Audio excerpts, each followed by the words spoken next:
So what we're going to do today is convert our Stasis Titan into Kingpin, do a bit of bowling, get loads and loads of extra damage via our Stasis shards and crystals, and on top of that we're going to be as tanky as anything in the game right now, extremely hard to die, even in GMs. Just look at all these shards and all the carnage, just watch what happens to my health. I'm going to heal and I'm getting a nice crispy overshield anytime you want with this setup. And again, clearing out GM spawns. I just want to clarify these are GM gameplay. And on top of that, we're going to have a Stasis Super that's just going to take the mickey out of enemies. Poor Wyvern, stay tuned. So the full build is based around two exotics, Dead Messenger and Hoarfrost Z. Now what the Hoarfrost Z does, when using your Stasis subclass, your barricade becomes a wall of Stasis crystal. When you're behind that, it gives you increased reload, stability and range, and on top of that, if you pop your barricade, your Stasis wall near enemies, it's also got to slow them, and it does slow everything as well. Slows and freezes champions and bosses, so it's extremely underrated in my opinion. I absolutely love it. Really top tier exotic on the Stasis Titan. Dead Messenger, what this does, it's a grenade launcher, one shot handheld grenade launcher. Projectiles release a fan of 3 waves of contact along the ground, so it's a wave frame but it does 3 bursts. Instead of just one, it'll just do like 3 waves, and then with all the Stasis crystals you're just going to cause carnage with it. And on top of that, what it is, it's got the fundamentals perk, which is the same as Hardlight and Borealis. You can change the elements to suit, so it's extremely handy for endgame content with all the different shields that you get, Void, Solar or Arc. And on top of that, I've got the catalyst for it. Using this weapon to break the shield of a combatant or a guardian using a super will grant you an overshield. So having an overshield on a Titan Stasis subclass is crazy because you get loads of healing and resilience as we go, which I'll show you about. You already get that all that as well on the Stasis subclass. Tectonic Harvest and Diamond Lance are the 2 aspects I use. Tectonic Harvest is super important. Shattering the Stasis crystal creates a Stasis shard, which we're going to be able to do all of the time.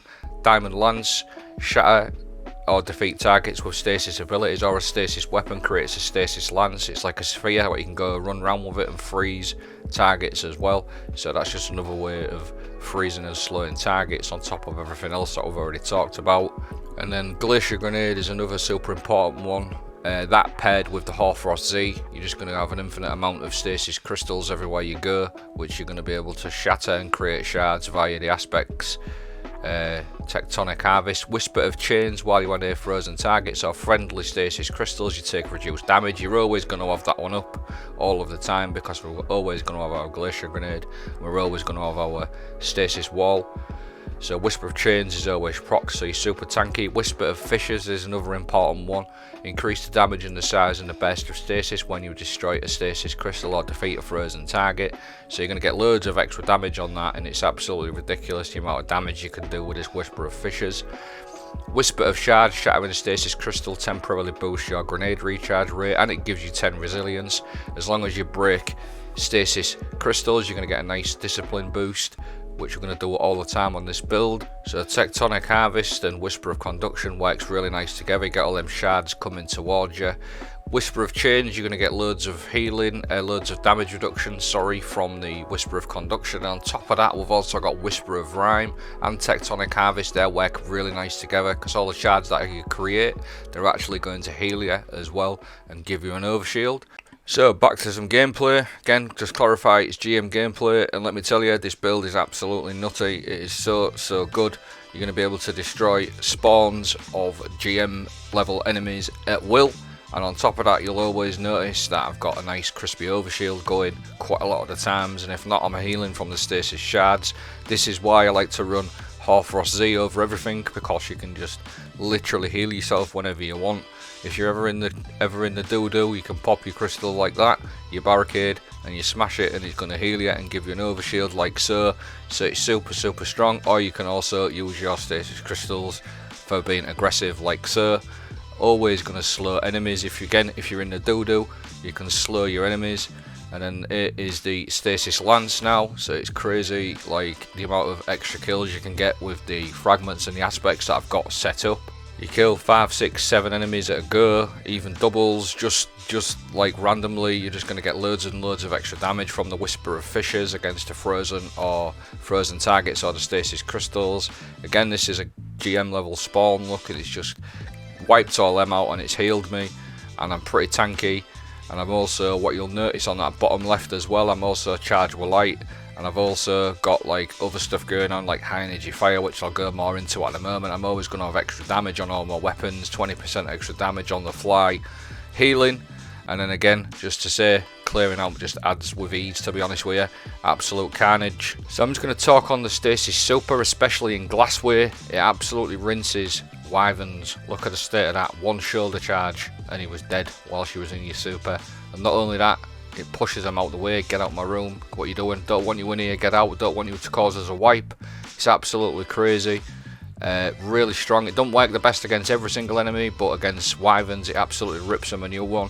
And then on top of that, the Stasis Super is insane for things like this. If you're in a bad situation, you've got a couple of overloads pushing in, you can just literally control the sort of action yourself with a couple of slams with your Stasis Super like so. And I just want to tell you something now, whilst I've been using my Behemoth Super, I've never ever died because you're that strong with it, because you already get a damage reduction from being in your super, and because you're creating loads of stasis crystals on the floor, you get all that damage reduction from the fragments on top of that. So it's super hard to die whilst you're in your Behemoth Super. It is crazy strong, and it does control spawns like that. You turn it into a plus instead of a negative, just like so. Controlled that spawn, so it's super great.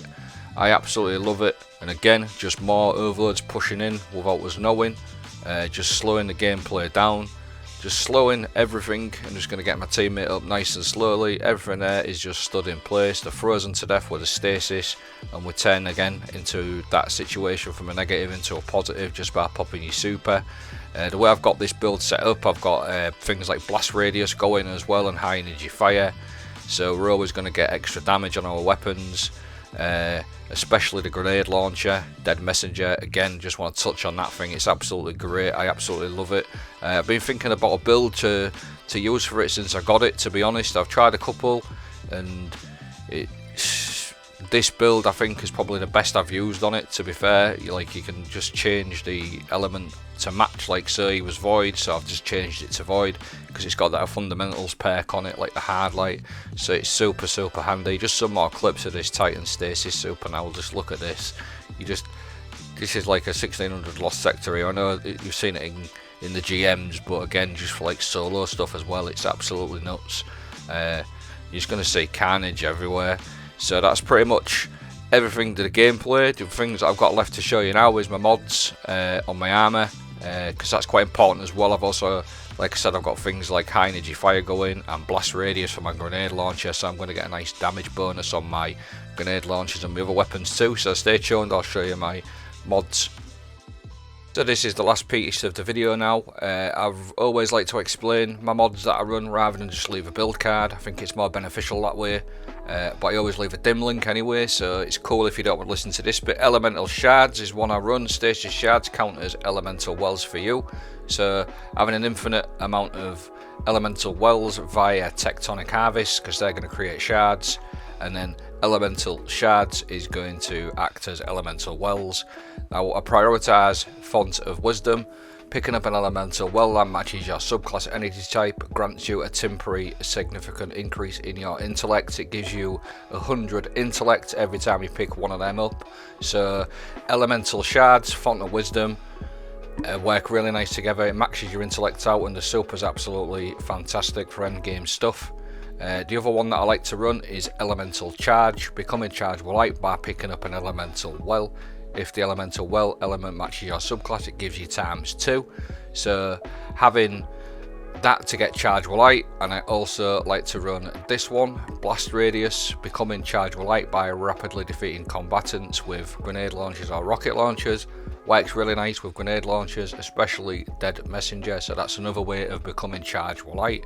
Now to take advantage of my charge with light, I run high energy fire.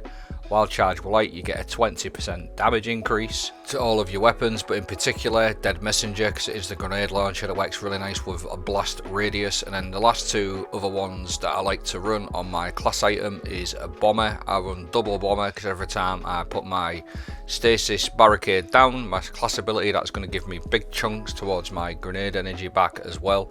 So again, that's just going over a nasty little cycle of getting your stasis crystal barricade and your glacier grenade. It's just like a really nice little cycle of the glacier grenade and the stasis barricade. So last thing is my guardian. Let me know what you think. I think it looks pretty mean. There's my customization. I hope the video has been good. Have a great day.